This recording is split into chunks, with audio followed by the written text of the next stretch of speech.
Hello ladies and gentlemen, this is BestInSlot with an exciting piece of Jurassic World 2 news, which today we're going to speculate a little bit about in a quick video. Yes, it's the return of Dr. Ian Malcolm, played by Jeff Goldblum in the Jurassic Park first film and in the Lost World of Jurassic Park, the sequel. He will be officially returning for Jurassic World 2 when it comes out next year. Now, we don't have much about his return, we don't have much details. I'm sure they'll sort of come out over the coming months. The only thing we have is a quote from the producer, Frank Marshall, who had this to say. I'm excited to have him back. The world has changed a lot since Ian Malcolm went to Jurassic Park, and we need his point of view now more than ever.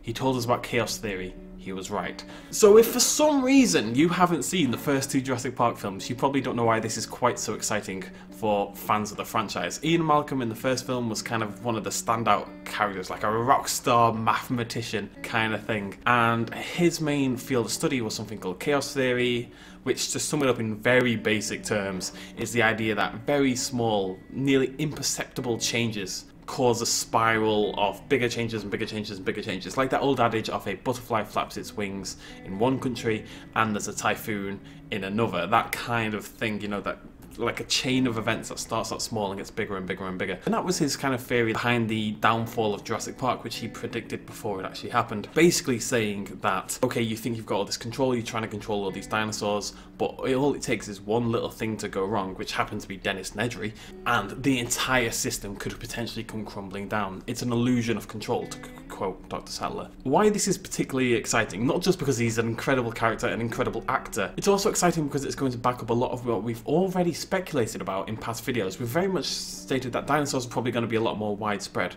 and there are going to be dinosaur right groups, dinosaur activists, people who don't agree with this sudden widespread proliferation of dinosaurs around the globe as it's going to happen as multiple companies start to produce these dinosaurs.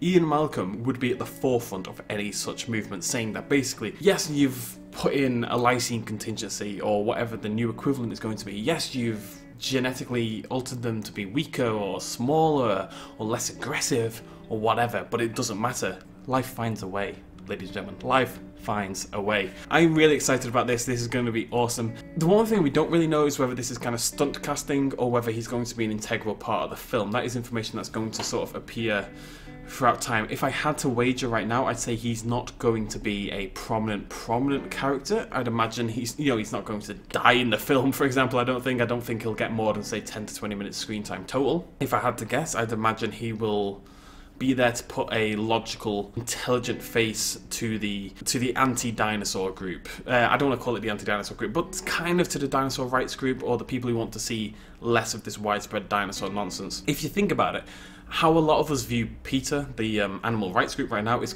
quite a derogatory manner. I don't think well of PETA. I think they do a lot of stupid things. I think a lot of what they do is absolutely ridiculous. And I know a lot of people feel the same way. Even if their heart is in the right place, how they go about it isn't necessarily logical or appealing to somebody like myself who likes to go down a more scientific line of thought.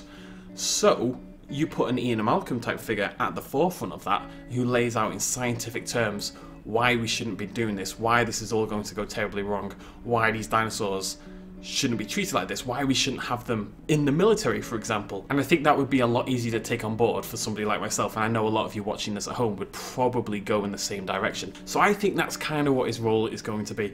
Either way, it's really, really exciting. He won't be, I don't think he'll be a headline main cast. I think Chris Pratt and Bryce Dallas Howard and this new girl Lucy, they're still going to be sort of your big three kind of thing leading the film, but just having him in the film for a little bit will be awesome. He's the classic anti-hero for my generation, in my opinion, in some ways, and hopefully he's back in a big old leather jacket. But I imagine he may have slightly updated style. We shall see. That's it. Speculate wildly down below. This weekend we are going to do that video that I keep talking about, where we talk about what we want to see from Jurassic World 2, but exciting things keep happening. It's really hard to keep up. So let me know what you think down below in the comments. I shall see you lovely folks in the next episode. Cheers, much love, as always. Bye-bye.